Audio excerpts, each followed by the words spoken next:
आज तरी महत्त्वाचा मुद्दा हाच आहे की आज मला आता देवेंद्र फडणवीस मुख्यमंत्री यांनी सुद्धा ट्विट केलंय की हिंदू दहशतवाद किंवा हिंदू आतंकवाद हा नव्हताच, भगवा दहशतवाद नव्हताच. म्हणून मी मगाही सांगितलं की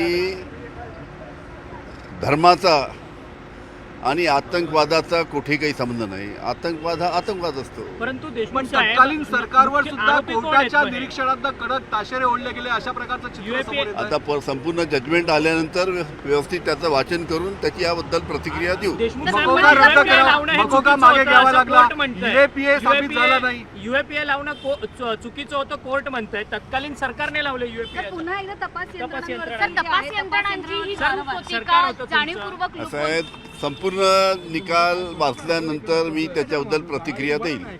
तुम्ही देखील पण या पूर्ण जरी तुम्ही संपूर्ण निकाल वाचल्यानंतर प्रतिक्रिया देणार, पण एक गोष्ट मात्र तितकी स्पष्ट आहे की सर्व आरोपींची सबळ पुराव्यावी निर्दोष मुक्तता झाली आहे. हा महत्त्वाचा मुद्दा तुम्हाला वाटत नाही का? तुम्ही सुद्धा या राज्याचे अत्यंत महत्त्वाचे पद अर्थात माजी गृहमंत्री होतात. बरोबर आहे, मी गृहमंत्री होतो. निकाल आज आलेला आहे. सविस्तर मी त्याचं वाचन करील आणि नंतर त्याच्याबद्दल प्रतिक्रिया देईल.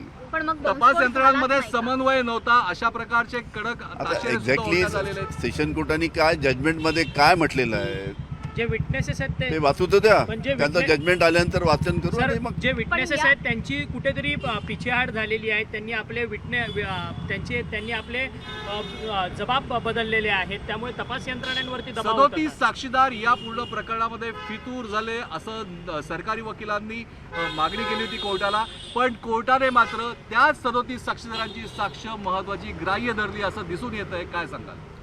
ठीक आहे. हा नवीन निकाल आहे का? मी वाचलाच नाही निकाल तर मी काय प्रतिक्रिया देऊ. पण या कायदा जो आहे त्याचा गैरवापर होतोय असं वाटतं का? कारण आता असं मी आपल्या वृत्तवाहिनीच्या माध्यमातूनच ऐकलं.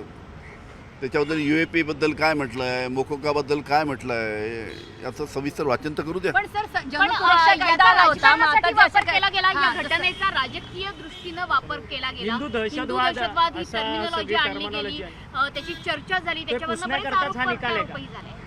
राजकीय दृष्टीने या थेट निकालाचाही आरोप वापर करण्यात होतोय. आलेला आहे. अलीकडे वा गाडी इव्हन आरोपींनी तुमची गाडी लवकर येणार नाहीये तोपर्यंत आपणच सोबत आहोत, आपण एकत्रित गाडीत जाऊ. पण काय आज सांगाल? आरोपींनी आभार मनोगत व्यक्त करताना राजकीय राजकारणासाठी म्हणून आमचं आयुष्यपणा लावून गैरवापर केला गेला हा रडू आरोप कुठला केला. आरोपींना? लवकरात लवकर सविस्तर प्रतिक्रिया देईल मी. सरकार कायदा म्हणून